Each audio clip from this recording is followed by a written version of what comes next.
Olá, boa noite. Começa agora o Rede TV News. Muito boa noite para você. A polícia do Rio de Janeiro indiciou o vereador Jairinho pelo crime de tortura. A vítima é filha de uma ex-namorada dele. O parlamentar está preso, suspeito de matar o menino Henri. De acordo com a polícia, o vereador Dr. Jairinho torturou a filha de uma ex-namorada entre 2010 e 2013. Na época, a menina tinha entre 3 e 5 anos. As denúncias só chegaram à polícia depois que o vereador foi preso no dia 8 de abril, suspeito da morte do menino Henri, no começo de março. Essa responsável legal, à época dos fatos, por questão, por medo, enfim, acabou não denunciando, àquela época, os fatos à polícia. E ela tomou coragem agora, quando veio esse caso agora à baila, né, o caso Henri, e ela tomou coragem e acabou denunciando esses fatos. Esse caso, que ocorreu lá entre os anos de 2010 e 2013, ele serve para corroborar, para ratificar o perfil violento do Dr. Jairinho no que tange a violência contra menores, contra crianças, principalmente, filhas de pessoas com as quais ele tem relacionamento amoroso. O caso é investigado na Delegacia da Criança e Adolescente Vítima, onde a menina foi ouvida. A garota contou que Jairinho bateu a cabeça dela contra o box do banheiro e que o vereador chegou a pisar nela no fundo de uma piscina. De acordo com a polícia, laudos médicos da época, fornecidos pelos hospitais onde a menina foi atendida, comprovam as agressões. Além das provas materiais do depoimento especial colhido pela vítima, outras provas corroboram e nos dão certeza, quais sejam provas testemunhais. Toda a versão apresentada no dia da prisão de Dr. Jairinho em sede policial, toda a versão foi derrubada através de depoimento e dessas provas. Por esse caso, Jairinho foi indiciado pelo crime de tortura, já que a vítima era uma criança. A pena vai de 2 a 8 anos. A mãe da menina não foi investigada. Além da morte do menino Henri, a polícia investiga as agressões sofridas por um menino, filho de outra ex-namorada do Dr. Jairinho. Em depoimento no último dia 16, Débora Melo Saraiva contou que ela e o filho, com 3 anos na época, foram agredidos diversas vezes pelo vereador. Crianças da mesma faixa etária e as lesões praticadas. Isso chama atenção. Corroborado com os depoimentos especiais, onde essas crianças narraram agressões semelhantes. Afogamento na piscina, torção no braço, chutes, socos, todo tipo de sorte. O Instituto Butantan, em São Paulo, entregou hoje mais um lote com vacinas ao Ministério da Saúde. E até a segunda semana de maio, o primeiro contrato com o governo federal deverá ser finalizado. O carregamento contém mais 600 mil doses de vacinas que foram entregues hoje ao Ministério da Saúde para o Plano Nacional de Imunização. Com isso, o Instituto Butantan completa 42 milhões e 50 mil vacinas fornecidas. A promessa era entregar 46 milhões de doses da Coronavac até o final deste mês.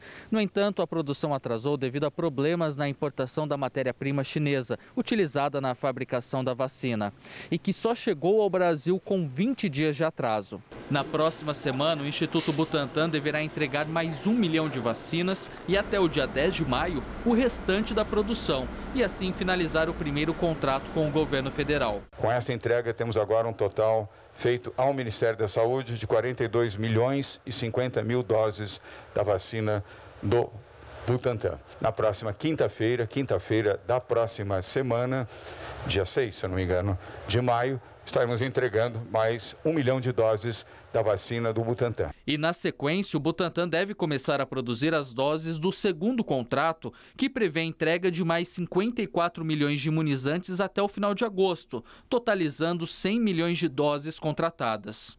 E com o avanço da imunização, o governo também anunciou para a próxima semana a divulgação de um novo cronograma que vai incluir grupos com comorbidades. Nós abrimos a faixa etária na semana que vem de 60, 61 e 62. Nós encerramos, então, aquele grupo que é o grupo com maior risco, né? E vamos agora trabalhar com as comorbidades. Então, estamos estudando, planejando, como o governador falou, e vamos apresentar na próxima quarta-feira como será, então, essas próximas faixas etárias e esse próximo passo que a gente chama de etapa 2 do Programa Estadual de Imunização. A Fiocruz entregou hoje 6.500.000 doses da vacina Oxford AstraZeneca ao Ministério da Saúde. Essa é a maior remessa já entregue pela instituição. Com isso, a Fundação totaliza cerca de 26 milhões de vacinas contra a Covid-19 repassadas ao Programa Nacional de Imunização. Foram 19.700.000 somente este mês. Em maio, a Fiocruz pretende entregar mais 21 milhões e meio de doses ao governo federal. A Prefeitura do Rio de Janeiro manteve as medidas restritivas contra a Covid-19. A cidade permanece com um nível muito alto de contaminação.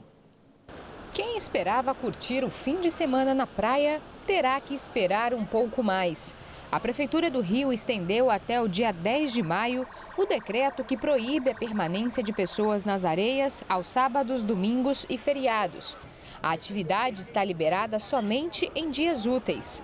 Festas, eventos, shows, boates e a entrada de ônibus fretados na capital permanecem proibidos. Como houve uma certa estabilização num platô, ainda existe um risco muito alto, a gente mantém algumas das medidas buscando justamente evitar que isso aumente e que a curva possa descer. A fiscalização vai continuar, mas o prefeito Eduardo Paes pediu novamente a ajuda dos cariocas. Não esperem que a gente vai ficar também correndo atrás das pessoas na praia. Eu não vou parar de pedir a colaboração da população, porque essa é a única maneira que nós temos de fato, combater o vírus. A cidade do Rio já aplicou mais de 2 milhões de doses das vacinas Coronavac e AstraZeneca, o que corresponde a cerca de 20% da população. Diferente de alguns municípios fluminenses que suspenderam a aplicação da segunda dose da Coronavac por falta de estoque, a capital continua aplicando o imunizante. Hoje a gente já tem previsão de chegada de mais doses e na segunda-feira também tem chegada de mais doses, com outra remessa do Butantan no dia 10 e no dia 14. Durante a divulgação do boletim epidemiológico, as autoridades também destacaram a importância da vacinação para frear o avanço da Covid-19. A gente faz uma fortíssima vigilância vacinal na cidade do Rio de Janeiro, de efeitos adversos. A gente não tem nenhuma notificação de casos graves das pessoas que tomaram tanto vacina AstraZeneca quanto Coronavac. Paes fez um apelo. Vamos tomar vergonha na cara, parar de besteira, todo mundo tomar a vacina do jeito que tem que tomar, AstraZeneca, Coronavac, não importa, a vacina salva vidas. Isso mesmo, Mauro, aqui no nosso telão, né, a gente tem uma ideia de como está o ritmo da vacinação pelo Brasil. Até hoje, 31.565.468 pessoas já receberam a primeira dose da vacina contra a Covid-19, o que corresponde a 14,91% da população brasileira. Outras 15.579.647 pessoas já receberam reforço do imunizante, a segunda dose contra a Covid-19, ou seja, 7,36%. Agora a gente vai ver no outro telão como é que está o ritmo entre os estados que mais vacinaram de acordo com o número de habitantes. Rio Grande do Sul está na liderança aqui com 19,70%, Mato Grosso do Sul com 17,33%, Espírito Santo 16,8% e São Paulo com 16,33%, Paraíba aí com cerca de 16% da população vacinada, ao menos com a primeira dose da vacina contra a Covid-19. Mauro. E mais de 5 milhões de jovens e crianças brasileiras foram prejudicadas na educação por conta da pandemia. E esse impacto é mais negativo nas regiões norte e nordeste do país. Débora Vitória tem 16 anos, está em idade escolar e, junto com milhões de jovens brasileiros, enfrenta todos os dias um desafio gigante: não desistir da educação. Com a pandemia, os alunos do ensino fundamental e médio da rede estadual de Pernambuco ficaram sem aulas presenciais de março a outubro do ano passado.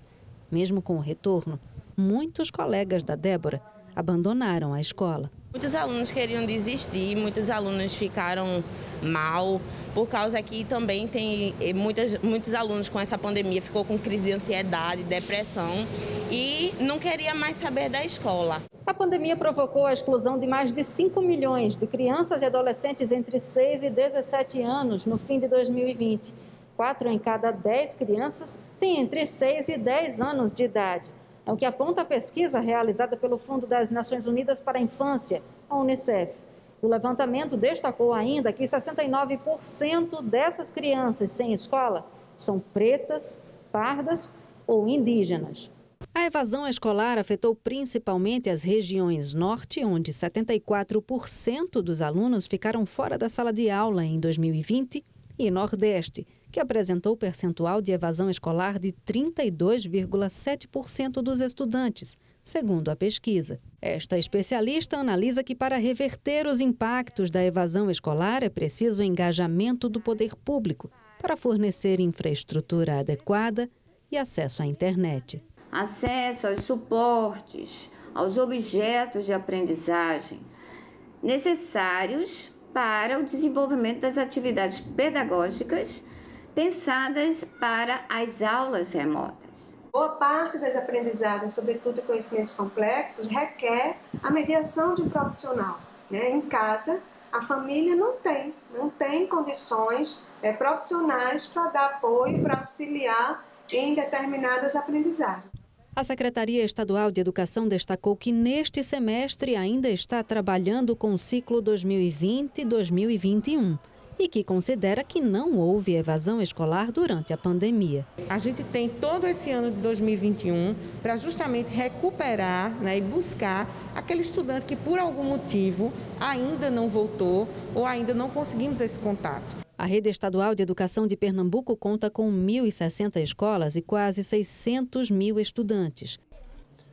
4 milhões de reais. Esse é o valor que a Rede TV já distribuiu em prêmios nos sorteios do Festival de Prêmios do Rede TV Plus. E as chances de ganhar não param com o novo Sorte Agora. Os sorteios são diários e você pode levar notebooks, Smart TVs e até iPhones 12. Tem também um Kwid saindo todo domingo no Encrenca e uma Mercedes C180 no final da promoção. Continue assinando e tem ainda mais chances de ganhar. E se deixou de assinar, agora é a hora de voltar. Aponte a câmera do seu celular para o QR Code na tela ou acesse redetvplus.com.br. Você paga menos de 75 centavos por dia e pode usar o Pix, cartão de crédito ou o cartão virtual de débito da Caixa. A taxa de desemprego no Brasil atingiu 14,4% no trimestre móvel de dezembro a fevereiro, de acordo com o IBGE. O número de desempregados foi estimado em 14 milhões e 400 mil pessoas, recorde da série histórica iniciada em 2012. A alta é de 2,9% frente ao trimestre de setembro a novembro de 2020. A população desalentada também atingiu o patamar recorde, com 6 milhões de brasileiros que desistiram de procurar uma ocupação no mercado de trabalho. E hoje, aqui no estúdio do Rede TV News, a participação da nossa analista de economia, Salete Lemos, que destaca nessa pesquisa do IBGE o aumento do número de trabalhadores que simplesmente desistiram de procurar emprego. São os chamados desalentados, né, Salete? Boa noite para você. Muita gente, né, Gabi? Boa noite, Gabriela.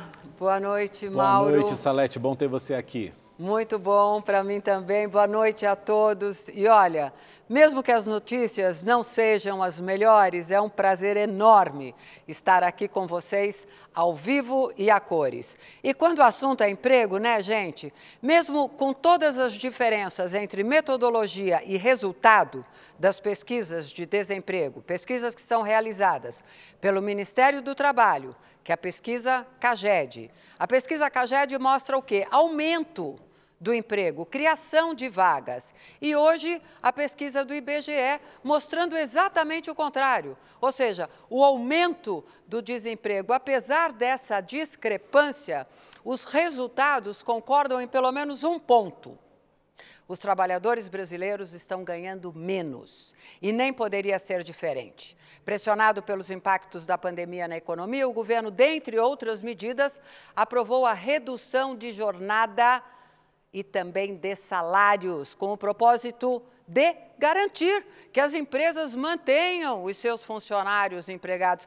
É aquele ditado que diz assim, antes pouco do que nada, né? Naquilo que chamamos nós de precarização do trabalho. Mas o destaque dessa pesquisa, gente, na minha opinião, fica mesmo com essa coisa aí dos desalentados. Esses milhões de brasileiros que simplesmente desistiram, deixaram de buscar emprego. Eu disse emprego, carteira assinada, salário, nada a ver, portanto, com o trabalho nosso de cada dia, ou seja, o bolo que a dona de casa vende na esquina, o cafezinho que é vendido na porta de empresas, trabalho. A verdade é que cada vez mais brasileiros estão se virando no salve-se quem puder, para conseguir o quê? Colocar comida dentro de casa, garantir alguns trocados que estão longe, muito longe de garantir o mínimo necessário a uma sobrevivência decente. A situação é crítica? É. Mas muitas pesquisas mostram, pesquisas recentemente divulgadas, que o pior já passou, existe um alento. A expectativa é que comecemos o segundo semestre com recuperação, empregos formais que tragam também aumento de salários. O ritmo dessa retomada vai depender, claro, do ritmo da vacinação, mas de qualquer forma, você tem que se preparar. Está havendo uma verdadeira revolução no mercado de trabalho. Muitas funções simplesmente deixaram de existir. É preciso entender, muitos trabalhadores, hoje desempregados, não vão conseguir se recolocar no mercado formal, mesmo com a retomada do crescimento da nossa economia. Não existe, são novos empregos, velhos, acabaram, as empresas se remoldando e se refazendo dentro de uma nova realidade de trabalho. Bem complicado, meninos. E os trabalhadores tendo que se adaptar a isso Tem, no meio dessa crise estudar, toda. Né, Mauro? Tem que correr atrás. Obrigado, Salete. Bom fim de prazer. semana. E agora vamos à previsão do tempo com o Igor Silveira. Olá, boa noite. E o primeiro final de semana de maio vai ser com chuva na região norte, partes do centro-oeste e alguns pontos do nordeste. No sul, o sábado vai ser nublado, começa com temperaturas mais baixas e à tarde esquenta. No domingo, o dia vai ser quente e sem chuva. No sudeste, o tempo fica fechado no Espírito Santo e com sol entre nuvens em boa parte de Minas Gerais. Em São Paulo, o fim de semana começa com aquele frio de outono, mas ao longo do dia o sol ganha força e esquenta um pouco. 23 graus no sábado e 25 graus no domingo. No Rio, esquenta um pouco mais, o tempo fica abafado e não chove. 26 graus no sábado e no domingo. O dia vai ser com chuva no litoral do Rio Grande do Norte até o sul da Bahia. No interior, o sol aparece entre nuvens, só que não deve chover. Na região norte, a chuva forte continua, o que pode aumentar o risco de cheias e alagamentos. Em Manaus, a máxima amanhã pode chegar aos 30 graus. No centro-oeste, pode ter uma chuva fraca e isolada no período da tarde. Mesmo assim, o dia vai ser quente e em Cuiabá a máxima pode chegar aos 33 graus. E para saber mais sobre a previsão do tempo na sua cidade, é só entrar no site da Rede TV. Eu fico por aqui, um ótimo final de semana e até mais. O Tribunal Especial Misto confirmou o impeachment de Wilson Witzel do PSC do Rio de Janeiro e o deixou inelegível por 5 anos. O repórter Tony Vendramini tem as informações ao vivo para a gente, né, Tony? Boa noite para você. Boa noite, Gabriela. Boa noite, Mauro. Muito boa noite a todos que nos acompanham. Pois é, foi um julgamento longo, começou por volta das 9h30 da manhã e só terminou agora há pouco e com uma decisão unânime.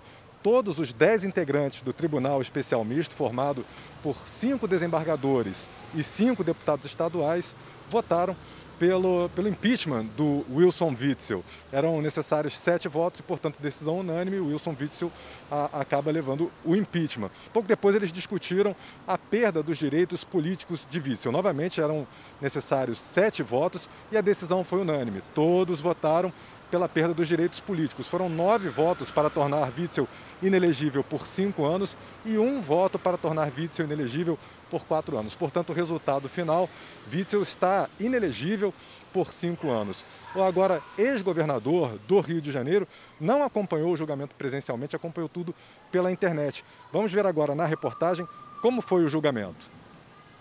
A sessão no Tribunal de Justiça do Rio de Janeiro começou com pouco mais de meia hora de atraso. A leitura do relatório foi dispensada pelo presidente do Tribunal Especial Misto, composto por 5 desembargadores e 5 deputados estaduais. A acusação teve 30 minutos para se pronunciar. Em seguida, a defesa teve o mesmo tempo à disposição. Os advogados de Wilson Witzel apresentaram 3 recursos, mas todos foram rejeitados. Relator do processo, o deputado Valdec Carneiro, do PT, abriu a votação com parecer a favor do impeachment e da perda dos direitos políticos por 5 anos. Ao aceitar a investidura em uma função pública, o agente deve respeitar e observar, acima de tudo, os ditames legais, ou seja, praticar atos lastreados na legalidade. Mas também se requer que seus atos estejam igualmente fundamentados na moralidade e na probidade. Enquanto isso, Witzel, que não compareceu ao tribunal, comentava em uma rede social que não desistiria do cargo para o qual foi eleito e criticava o voto do relator. Eram necessários pelo menos 7 votos para a destituição do governador. Com o impeachment de Wilson Witzel, Cláudio Castro, do PSC, deixa de ser governador interino e assume efetivamente o cargo. A cerimônia de posse já está marcada para amanhã de manhã, na Assembleia Legislativa do Rio. Acusado de corrupção e lavagem de dinheiro, Wilson Witzel se tornou réu em fevereiro, em decisão unânime do Supremo Tribunal de Justiça. Na ocasião, os ministros também decretaram o afastamento de Witzel do cargo por 1 ano. O governador já estava fora do governo desde agosto do ano passado, por decisão do Superior Tribunal de Justiça. O afastamento aconteceu depois da Operação Tris in Idem, que investigou um esquema de corrupção na saúde comandado por Witzel em plena pandemia de Covid-19. A descoberta do esquema teve início com a apuração de irregularidades na contratação de empresas para construção e administração dos hospitais de campanha e na compra de respiradores e medicamentos. Segundo o Ministério Público, a quadrilha comandada por Witzel desviou cerca de 500 milhões de reais da pasta da saúde. E para ver ou rever todas as reportagens que a gente apresenta aqui no Rede TV News, você pode se inscrever agora no canal da Rede TV lá no YouTube. E aí você assiste a íntegra de todos os nossos programas, é gratuito. Acesse agora, está aí na sua tela, youtube.com/redetv. E o Rede TV News de hoje fica por aqui. Obrigado pela sua companhia. Tenha um ótimo fim de semana. Uma ótima noite para você. A gente se vê amanhã. Até lá. Tchau, tchau.